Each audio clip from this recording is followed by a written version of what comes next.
Hi, everybody, and welcome to a different episode of Psychic Diaries.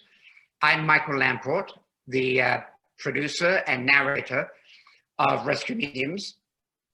And with me is the wonderful Jackie Dennison, who is one of the hosts of Rescue Mediums and the owner of Feathers Academy of Clairvoyance in the northern part of England.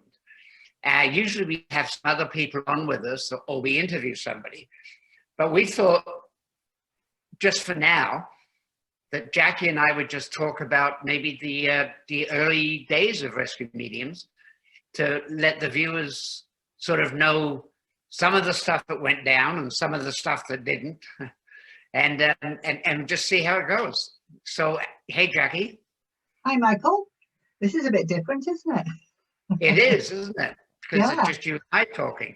But nobody to interrupt us, and yeah, it is different. Yeah, It's we can just have a yak. But we've known each other now, haven't we? For crikey, how long? 2005, I think we first met. Mm-hmm.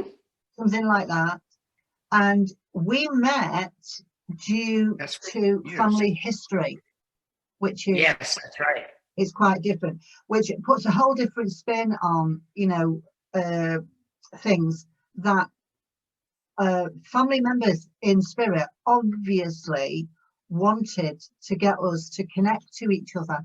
So I really believe they are the directors. They are the ones that are going, oh, yes. Okay, so Michael's in Toronto and Jackie's in Northwich. We need to get those two talking to each other because they've got a great future ahead of each other and a good friendship. So I'm really pleased that my great uncle Oliver was able to do that. Yeah, the interesting thing about Oliver, for those of you that are watching that don't know, is the way I met Jackie was initially over the telephone, because I was thinking about doing a paranormal show, and I spoke to a relative of Jackie's who lives in the west coast of Canada, and she said, well, phone Jackie in England and see what she says. And so I did, and thankfully Jackie agreed, and myself and my business partner went over there to do a demo. But the weird thing about everything is Jackie just mentioned Oliver. I live in downtown Toronto in Ontario, Canada. And I live in the house that Oliver, her great uncle, that he built with his bare hands.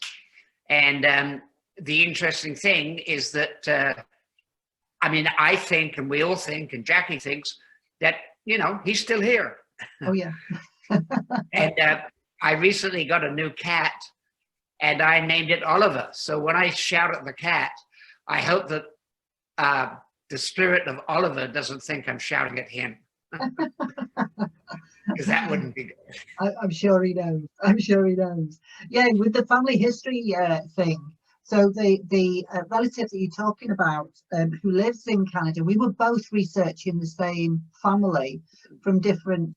So I'm researching English, she's researching Canada, and we sort of joined forces on doing this research. And my family, the Hamlet family, emigrated to Canada, I think in about 1913, something like that. And so Jean, my relative in Canada, was researching there, and she Googled your house, I think, or she contacted you to see if you knew anything about the history of the house, because that was one of the addresses that she found that Oliver had lived, his wife Perdita. And then you got to talk to her about psychic stuff and things like that. And of course, you just explained, what happened. You did ring me. Thankfully, you did ring me. And you came over to England. And I know Uncle Oliver. It's like great Uncle Oliver. But I know Uncle Oliver is still at your house, because every time I come to your house, I'm aware of his presence there. Do you remember when you were away from home for a while? You were working out of town somewhere, and you had you had somebody staying at your house, and you told them Yeah, to... I had 3 people staying at my house. Yeah. What happened with that? Well, what happened is that they were quite unruly. They were young, 3 young girls, and they were quite unruly. And my neighbors were getting annoyed because they would sit like on the roof, you know, like at 2 in the morning and everything like that. And then one of my neighbors called me and said, you know, we've got to do something about this. And I said, well, why don't you call the police or something? And they said, no, we don't want to call the police. We don't want to upset everything. But you've got to try and talk to them or do something. And I think then I mentioned it to Jackie. Yeah. I think you said then, well, do you want me to speak to Uncle Oliver? Yeah. And maybe he'll get them out. And it wasn't until several months later that I realized that the 3 of them ran out of the house. They left the front door open. And they ran out of the house screaming because the kitchen cupboards were banging open and shut. So Oliver did a really good job of security. He did. Yeah, he looks, he's very particular about who goes to your house, isn't he? Because he's sort of, I think he's like a guardian angel with you. He's really taken to you, and he looks nice. out for you, makes sure that you're okay. And if he does all really right, yeah, it is. And I took a photograph, well, taken lots of photographs at your house, but one in particular that I'd taken, there was Christine and I were there. I think it's when we were filming the pilot for Rescue Mediums, and we were talking to Uncle Oliver, and we would, just say, oh, if you're there, let us know, And I took a series of photographs, and on one of them, there's orbs everywhere, and they weren't just particles, because the next next one, there was nothing there, and there was no flash use. So I'll have to try and find that photograph and put it on at the end of this video if I can. Yeah. I think I got it, so I can send it to you. Oh, because it was in this very room here. It was. You're right. Yeah. Everywhere. It was like when I looked at it, it's like a kid blowing bubbles. Yeah. Out of the thing. Just everywhere. Yeah. So I think that was making its presence known. I'm absolutely certain of that. And what I also feel when I go to your house as well is, I think great uncle Oliver's wife, Perdita, she also visits because she doesn't approve of alcohol. No, she doesn't. Because they used to hide his stuff, I think, in the basement. Yeah. And I do enjoy a few glasses of wine. So I think she probably just really peed off at me because maybe she thinks I'm leading Oliver astray. But I can't be. He's in spirit. Yeah, it's so funny because you do know the difference when you go there. You can tell the difference between the 2 energies. It's quite bizarre, really. Yeah. So you came over with Greg to film Christine and I working then, didn't you, in England? Yes. And we went to a place called the Moon Hotel in Derby. Yes. Yeah, and that was quite an eventful. I mean, Christine and I just do what we always did. We just worked as we did. And you had a little handheld camera, didn't you? A little, like a camcorder. That's right. Yeah. Yeah, that's all you had to work with was just that, and you filmed the demo. And I've got the demo reel. Because it's so funny, and that's what I liked about our show. I like about our show is that we always bring humour into things. Yes. And I think the humour in that one, because it was the very first thing we ever filmed with you, was your commentary when you were commenting about, I think it was Jean behind the barmaid. The bartender, because her accent, even for me being English, when she talked, you couldn't understand. And so in the demo, after one of her speeches, she was very, very nice. I think I said, as the narrator, I said, now I can't understand a blind word she's saying. And yeah, and that was funny. It wasn't meant to put down. Yeah, exactly. That's the sort of thing you use subtitles for. Yeah, exactly. But you know, that's it. That's the beauty of rescue mediums, is that because it's so, what we're doing is it's a serious thing. You know, there's spirit haunting the place, so we need to find out what's going on. But so it's you're on the edge all the time. Like your nerves are like, oh my God, what was that there? Did I see something there? Or can I feel something else? So you're on the edge, and we always work really seriously. We take our work very seriously, whether I was working with Christine or with Alison. Or any investigation that I do, but bringing humour into it, I think is good, because you need the light and shade. You know? You do. And it's a release, isn't it? It's a release. I think it's a big relief for the viewer. Yeah. Because if you're just bombarded with, you know, like sort of weird spirit stuff or something like that, it's sort of like, you know, I've seen that. Yeah. Very few people have seen humour and serious research into the spirit world, like rescue mediums. That's what I think. Yeah, no, you're right, absolutely right. And we've done some episodes that have never aired, and that was only because we did when we were doing the pilot. I think we filmed about three different ones, 3 different locations, and then it was down to the network to decide which one to use. And so we did Petrolia, I think was the very first one. Yeah, Petrolia. Yeah, it was. One of my all-time favourites, though, has to be Wolf Island. Yeah, me too. It's a very early episode. It's a favourite for some positive reasons, some negative reasons as well, because I was really scared, very scared during that episode. But it was when we really started to get together and gel. Everybody was gelling, and the team got to know how we were working, and we were getting to know how the team was working. And we're so lucky with our team, aren't we? You know, we've had the same crew more or less right from day one, you know, cameras and sound. And even some of the replacement people we needed at some time, they were sort of, it's not going to make any sense. They were permanent replacement people.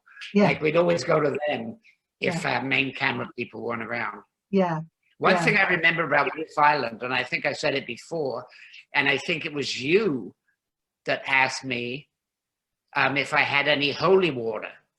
Yes. And and of course, who carries around holy water with them unless you're a priest? So I went to the cathedral in downtown Kingston, which was the nearest city to where we were on Wolf Island, and I got out of the car. And I'm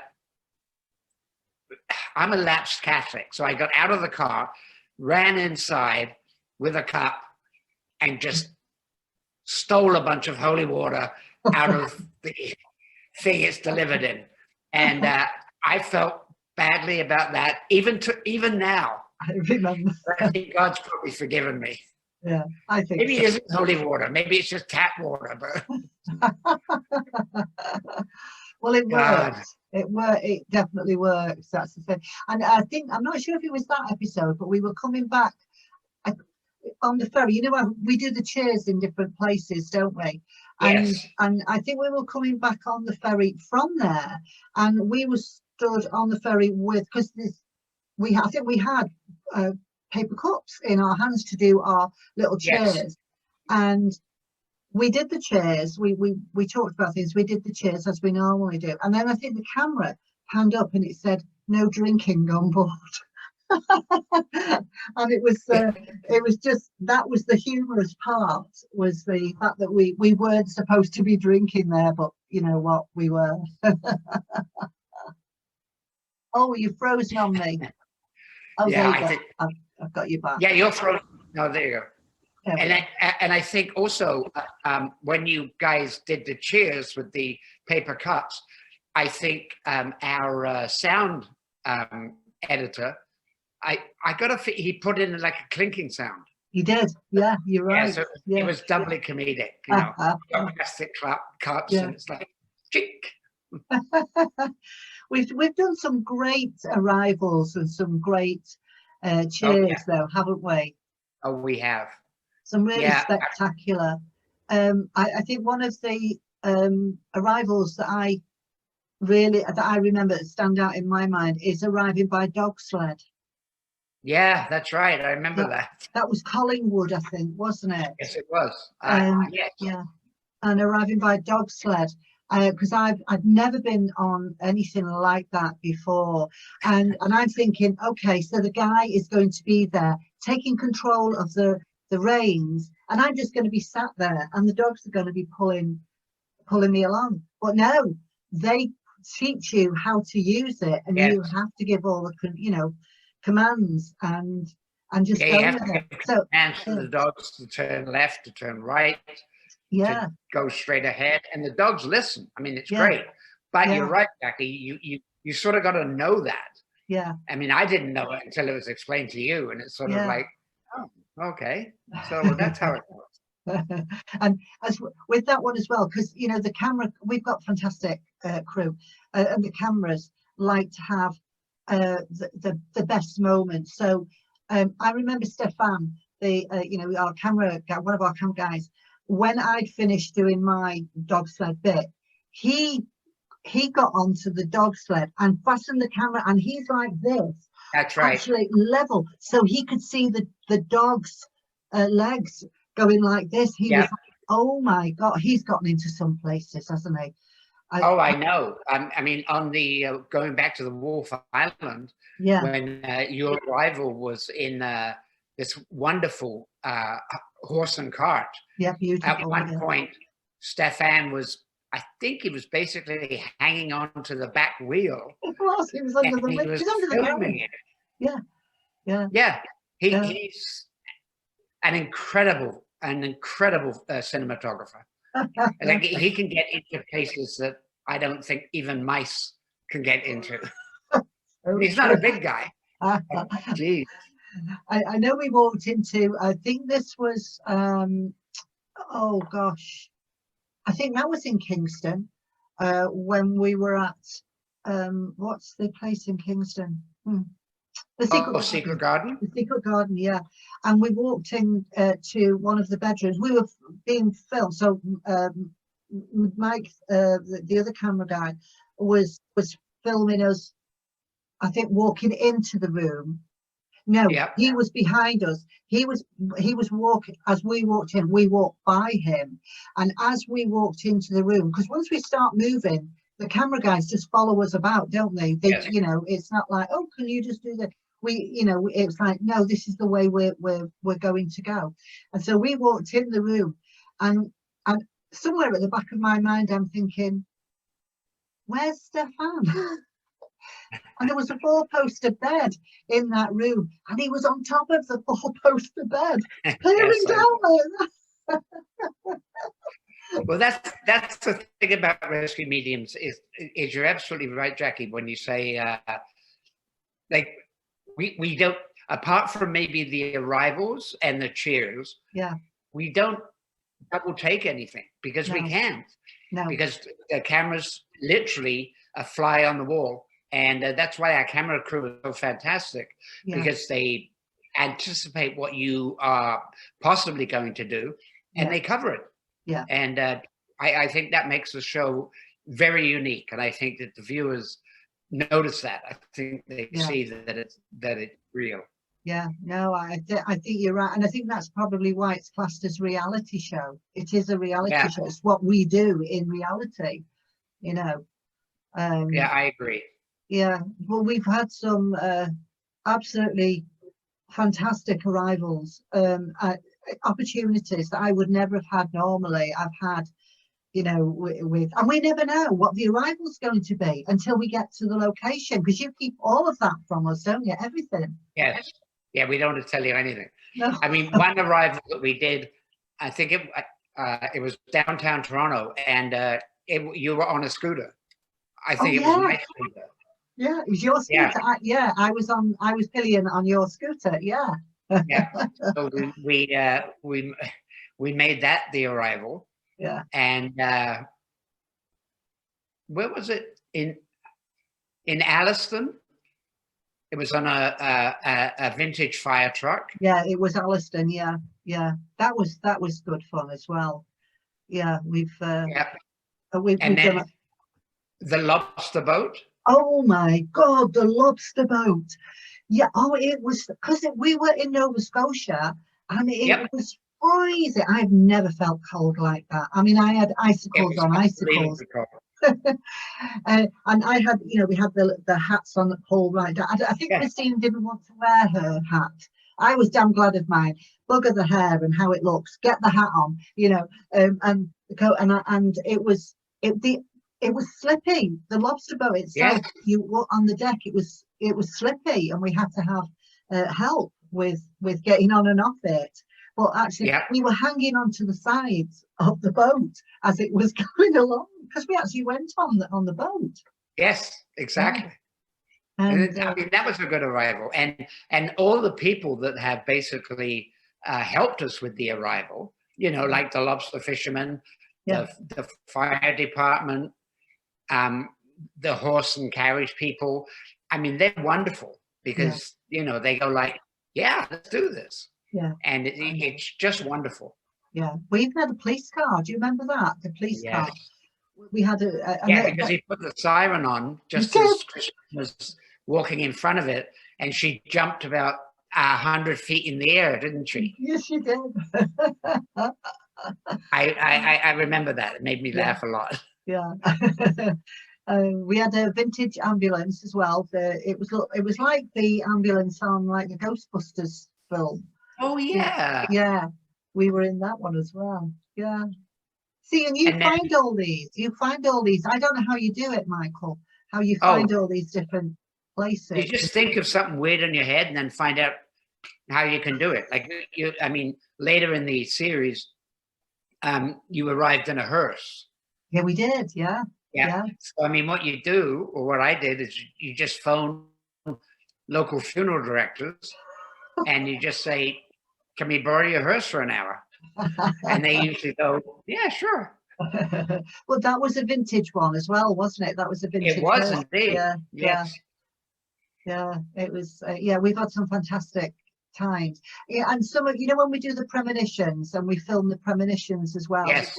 We filmed a lot of the premonitions in like the hotels where we've been staying because the premonitions are done days before, and then we then we film them on the day that we're actually going to a location. But we've also done premonitions in your house. We've done premonitions in Gregory's house, in Edna's house. Yeah. No, it's true, because we always want to find it. We don't ever want it to be sort of the same location. Yeah. That can get boring for the viewer because here we are again in room number 208 at the downtown Holiday Inn or whatever. Yeah. Yeah. And it's much better if it's done in different places.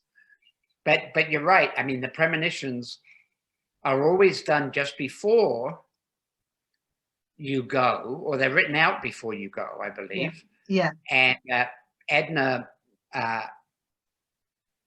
checks them and goes through them to start her research. Yeah. And then you just go and deliver them to the homeowner on the first visit. Yeah. And then you get the immediate response from the homeowner. It's like, oh my God. Yeah. I mean, that happened. Oh yeah. And it's fascinating. Yeah. Yeah. It's a really good format. And I think people like rescue mediums because, and I've had lots of people say this to me, it's got a beginning, it's got a middle, and it's got an end. And they know that. They know when they're going to watch a show, they know that even though it's going to be a bit scary and it might be quite upsetting in places, it's going to be okay in the end. And they know that. And so they're watching it with confidence, knowing that how it's going to be delivered. No, I agree with you. I have some personal friends, and as the narrator of the show, they are they're terrified of my voice because the show terrifies them. So I mean that's an element that's sort of cool. And I remember phoning this woman's husband who was very frightened, and I got his answering machine, and I said, I can't remember now, but I said something along the lines of, "Hello, Christopher. You know who I am. I know who you are. And I know what you're doing. Don't look behind you." Oh my God. And apparently he went off the deep end. So obviously then I met him and I apologized. And he went, no, it's okay. That was wicked. It was. Yeah, it's not fair to do stuff like that. But I can just imagine you doing Well, that. what about the different cheers that we've done? Yeah. But what about the different cheers that we've done too? Yeah, some really, really good locations. And you know, the best thing about the chairs, we have real wine. Yes. We have real wine. You know, it's not watered down anything else. It's not fruit juice. It's real wine. No, I'm only joking. It is not. But you know, that's a relief to us though as well. You know, because after doing something like that, because it can really take it out of you when you're working that, and then you've delivered everything to the homeowner, and we've had the show and tell, and everybody's happy, and it's like, yes, we're clocking off now. This is our time just to relax and absolutely have a glass of wine as you would do with a friend. And so that's why I really like those. And of course, the puns are always, you come up with these puns, and I don't know how you do it. And the puns are so cheesy. Oh, very cheesy. But you deliver them like they're not cheesy, which makes them sort of between cheesy and not cheesy, because of your delivery. It's so good. But I agree with you. They are really, really cheesy. They're like, oh my God, really? And you always... They do, yeah, they absolutely do. And I've had so many people say, I just love the end because it ends on a high note. It ends on like laughing at the groan factor pun, which is usually very relevant for either what we've just done. So it's about what we've just done or where we actually are, you know. So if we were like, we've done a cheers in a barn with the cows behind us, you know, I think that was ice wine that we had then. Isn't it funny how you remember like, oh yes, that was the location we had ice wine, because I've never tasted that before, ice wine. And it was lovely. What episode was it that we did where I don't know if it was Lois Hannah. It was a disappearance, a woman that's probably been murdered. And we decided not to do a pun because it was a very, very sort of dark situation. Yeah, it was Lois Hannah, and out of respect for Lois and for the family, her family. Yeah, you made the decision not to do a cheers at the end, which was the right thing to do. Yeah, I think so. Because I mean, you know, of course you can make a pun out of that, but I mean, you shouldn't be making a pun out of somebody's disappearance. No, not at all, not at all. And you know, I'm still hopeful that Lois can be found. So I'm still working with other mediums to try and locate Lois Hannah. So you know, if anybody does have any information about Lois Hannah, if they go to the Please Bring Me Home page on Facebook or on their website, they can leave their number details anonymously for any tips. Yes. And any information that they may have or know, you cannot have too much of it, because you piece that information together, and it might help make a whole picture, right? Exactly. And, exactly. It's like a jigsaw puzzle, isn't it? Fitting it all together. Yeah, I'd hate to be a cop. I think being a police officer, I admire them so much, but Oh yeah. you know, if you're a detective putting stuff together, it's sort of like, it's not how it happens on TV. You On know, TV, it's usually done.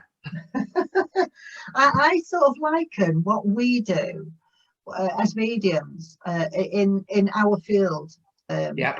as like psychic detectives. We do psychic detective work, you know. And Christine and I once had we were looking for a name for us before we did Rescue Mediums. And one of the things we said, because we did lots of investigations back then, is detectives for the deceased.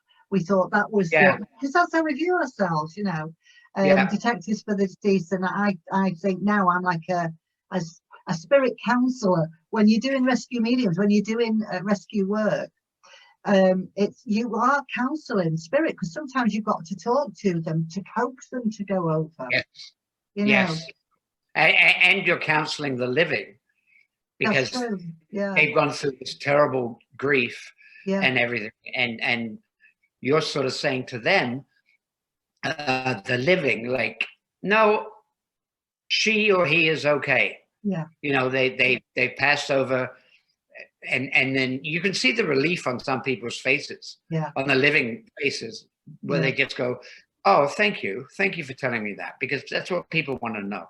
Yeah, it's always nice, I think, after we've been somewhere and worked on one of the episodes, when they get back in touch, or we get in touch with them to see how things are, and they're so grateful. You know, the homeowners are so grateful for what we've done, and they always say how the team leave everything really, you know, everything's clean, there's no messes left behind, you know. It's very respectful. The team's very respectful for the homeowners, which I think is a good thing. One thing I wanted to ask is when you go into a building to see the homeowners for the first time, so you and Edna would go in and you know, and have a word with them, and after, because they contacted you, have you ever felt spirit energy as soon as you walked in? Because you're very in tune with spirit yourself.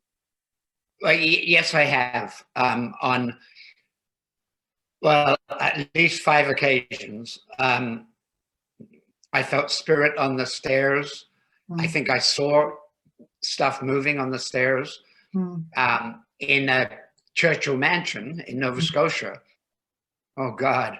I mean, I defy anybody not to feel a spirit when they walk in that door. Oh, God, yeah. I mean, I felt them. Yeah. So, yeah, I do. And Edna does as well. Yeah. Which is really good.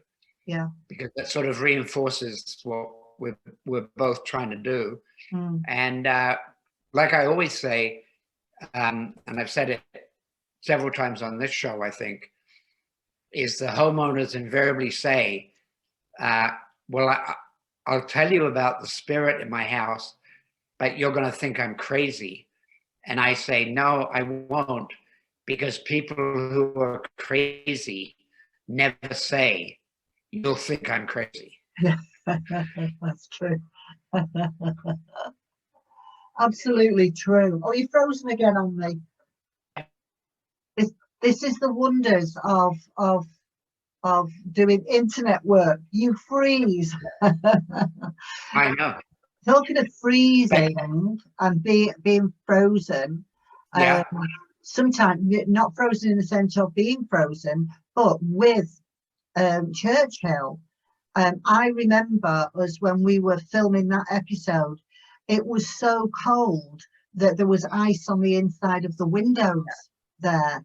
I think we arrived by, was it Ox? Yeah. Yak, that's it. Yeah, that was quite spectacular. You know, Christine had the reins with the yak. Yes. And she was really good with that. And she was very, very good at doing that. And that was a really strong episode. Very, very strong episode.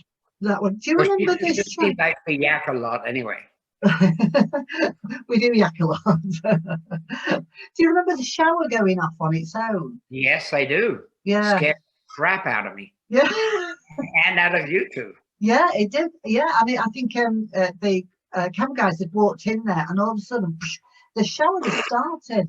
Yeah, and there's no one was there. No one had touched it or anything. No.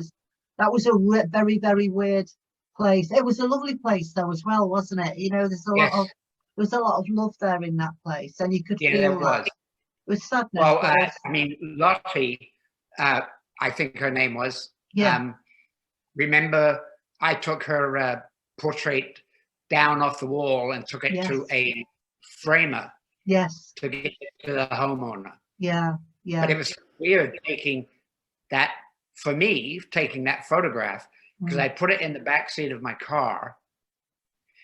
But then I had to pull over because she was looking at me. So I had to turn it around to just feel that I was okay, because it was like, "Ah!" Yeah, she ended up in a mental institution, I think, didn't she? She killed somebody. Yes, she And did. she ended up in a mental institution. And the thing is, we actually went through those motions with her. It's very, very sad. That photograph you're talking about is she's hauntingly beautiful. Oh When God, you she's look at her. stunning. Yeah, absolutely. And you feel you're drawn into the picture. So I can understand you turning the picture over so she couldn't look at you. Yeah, that scared me a little bit. But I'd love to go back there. I know the owners aren't there anymore, but I would love to go back there. And do you know another arrival that has to be? I have a fear of horses, and Yeah, I know. and you know, sort of, they've got hooves and teeth and things like that. So this isn't a horse story. It's actually something else that's got hooves and teeth. Is the camel? Sorry, not the giraffe. The camel. When we were in That was yes, I remember that now. Bowmanville. That was in Bowmanville. Yeah, and they got me to ride the camel, and they also got Christine to walk with. So Christine had control of the camel. Now she's very, very good with horses. Christine, she used to have a horse herself. She always had horses and ponies, so she was very confident with that. So I did not want to be anywhere near the teeth. So I was sat on the camel's hump. I remember that. But that is, it was so good because it was so bizarre. Just we literally walked through the high street on the back of a camel, and what was so funny was people weren't really taking a lot of notice. It's like, oh yeah, there's a camel. Yeah. Well, that's Canadians for you. I mean, I remember getting the camel because I said to the keeper of the zoo, I said, I think I just said, we do different arrivals. Can we borrow a camel? Yeah. And he went, yeah, sure. And so I should have said, could we borrow a Siberian tiger? And that would have been terrifying. That would have been terrifying. But so it was. It really was. It was something really, really different. And I've never been on a camel before. I've never been on one since. I've no real desire to do so. Well, I think a lot of people that are watching this have probably never been on a camel before either. No. So I don't think it's normal to be on a camel.